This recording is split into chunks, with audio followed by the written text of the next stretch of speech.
امام ابو حنیفہ رحمۃ اللہ علیہ نے لڑکپن میں خواب دیکھا تھا کأنہ ینبش قبر رسول اللہ صلی اللہ علیہ وسلم، جیسے حضرت کی قبر کھود رہے ہیں۔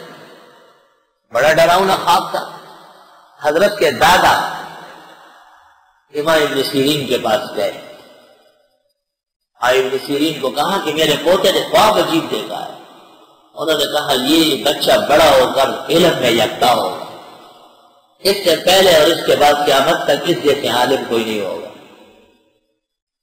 ابو نعیم اصفہانی نے لکھا ہے کہ اس وجہ سے آپ کو الامام الاعظم بالاتفاق کہا گیا، کیونکہ حدیث کا کھوج ایسا لگایا جیسے قبر میں گھس کر کے حضرت سے پوچھا ہے۔ اللہ اکبر۔ اور اللہ اکبر، ہارون الرشید اکبر ملوک الارض، روئے زمین کے بڑے بادشاہ، 30,000 مربع میل پر اس کا جھنڈا لہرایا جاتا ہے، 30,000 مربع میل پر۔ اس کی بیوی زیب النساء نے خواب دیکھا، اور خواب یہ تھا کہ جنگل کے تمام جانور، وحوش، درندے، چرند، پرند، درند، وہ اس کے فرد کے ساتھ لگے ہوئے ہیں، سب آتا ہے ایک ایک اور جمع کرتا ہے، اور کائنات کا خون بہ رہا ہے۔ بہت خطرناک خواب، بظاہر قریب المنظر ہے۔ کنیز کو کہا کہ جا کے ابن سیرین سے کہو اور اپنا کہو کہ میں نے خواب دیکھا ہے۔ کنیز گئی اور اس نے خواب بتایا۔ ابن سیرین نے کہا یہ خواب آپ نے نہیں دیکھا، یہ ہارون کی بیوی زبیدہ نے دیکھا ہوگا، یا اس کی ماں خیزران نے دیکھا ہوگا۔ یہ تو بہت بڑی عورت ہوگی جو آپ نے کنیز کہاں دیکھ سکتی ہے، اس کے بس کی بات نہیں۔ وہ آئی، اس نے کہا امام صاحب ایسے کہتے ہیں، کہا کہ اللہ نے اس کو علم بڑھا دیا، کہہ دو کہ میں نے دیکھا۔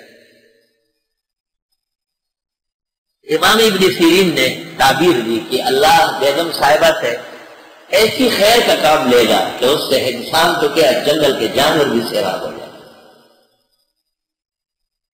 اس خواب کی تعبیر میں کتنی مسجدیں بنائی ہوگی، کتنے مدرسے بنے ہوں گے، کتنے مسافر خانے بنے ہوں گے، کتنے فقراء مساکین کو کھانا کھلایا ہوگا، بہت کچھ بادشاہ ہے۔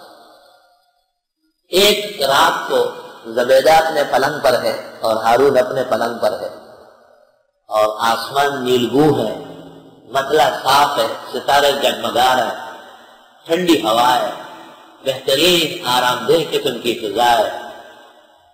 امی ابھی بھی آپس میں باتیں کر رہے ہیں۔ باتوں باتوں میں ہارون الرشید نے کہا مجھے افسوس ہے میں نے آپ کے لیے کچھ نہیں کیا، مجھے افسوس ہے، میں نے آپ کے لیے جیسے چاہیے اور جیسے آپ کا حق تھا کچھ نہیں کیا۔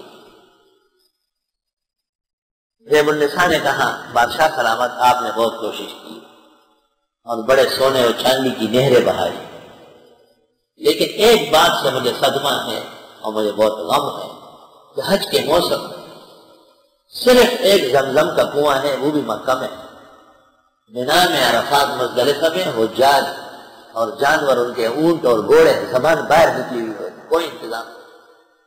6 میل دور آ کے پانی لے جانا مشکوں میں، مٹکوں میں، بہت مشکل ہے۔ ہارون رشید نے کہا بیگم صاحبہ آپ دعا کریں خیریت سے صبح ہو جائے۔ صبح ہو گئی، بادشاہ نے وزراء کا اجلاس بلایا، وزیر خزانہ کا، وزیر تعمیرات کا، اور ان کو کہا کہ کوئی صورت ایسی بناؤ جس پر سلطنت کا تمام سرمایہ صرف ہو جائے۔ میں حاضر کہ عرفات میں نہ اور مزدلفہ میں پانی ہو۔ ایک انجینئر نے ہاتھ اٹھایا، بادشاہ نے کہا بولو۔ کہا ایسی نہر نکال دوں گا تو اس کا ایک حصہ دریائے دجلہ سے بہے گا، دوسرا حصہ دریائے فرات سے بہے گا، کہ اگر ایک میں پانی کم ہوا تو دوسرے میں تو پورا ہوگا، اور اس کو پہاڑوں کے اندر لے چلوں گا، اور جہاں جہاں انسانوں اور حیوانوں کی آمد ہے وہاں باہر نکال دوں گا، اور یہ مکہ سے باہر باہر عرفات سے، مینا سے ہوتے ہوئے، مزدلفہ سے ہوتے ہوئے عرفات میں دکھا دوں گا۔ بادشاہ نے کہا میں حاضر ہوں، کتنا خرچہ آئے گا؟ بادشاہ سلامت اس پر 60,000 دینار خرچ ہوں گے. بادشاہ نے کہا ڈبل کرو اس میں. بادشاہ نے کہا اس کو ڈبل کرو. دیکھ تاریخ ہجرتی اس کو ڈبل کرو. میں حاضر ہوں. اور میں نہ اس نے کہا نہ، جب خرچہ ہوتا رہے تو میں لوں گا. کام شروع ہو گیا. 19 سال کے عرصے میں یہ مکمل ہوا. دریائے دجلہ اور دریائے فرات عراق میں، اور عرفات سے سعودی عرب میں جا کر کے نہر گزری ہے پہاڑوں سے. سن 1983 میں نے حاجیوں سے کہا کہ نہر زبیدہ اس میں ذرا نہاتے. حاجیوں نے مجھے کہا تیرا دماغ خراب ہے. کیوں؟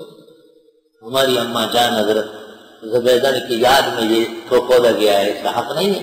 کہا وہ تو ختم ہو چکا ہے، سڑ گیا ہے. میں نے کہا نہیں سڑتا ہے. ایک جگہ ہم نے دیکھی جہاں سے کھل گئی ہے، نظر آتی ہے جگہ جگہ سے. سعودی کوشش کرتے ہیں بند کرنے کی. بعض چیزوں میں مجسمہ شیطان، کسی کی تعریف نہیں چاہتے ہیں کہ پرانے لوگوں کی تعریف کیوں.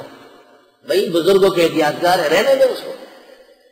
اپنے اسلاف کی یادگاروں کو ختم کرنا غیرتی قوم کا کام نہیں ہے. تو میں نے کہا کہ دیکھو یہاں پر تنکا ڈالتے ہیں. ایک تنکا ہم نے ڈالا، اس پر نشان لگایا. 2 گھنٹے بعد دیکھا تو گیٹ کے باہر جگہ ہے نا، وہاں پہنچ گیا. سارے حاجی خوش ہو گئے، خوشی سے رونے لگے. وہی پانی جاری ساری ہے. میں نے کہا قیامت تک جاری رہے. اللہ، یہ ایک خواب تھا جو بیگم صاحبہ نے دیکھا تھا، اور اس کی تعبیر میں اللہ نے حیوان و انسان نہر زبیدہ سے سیراب کرایا.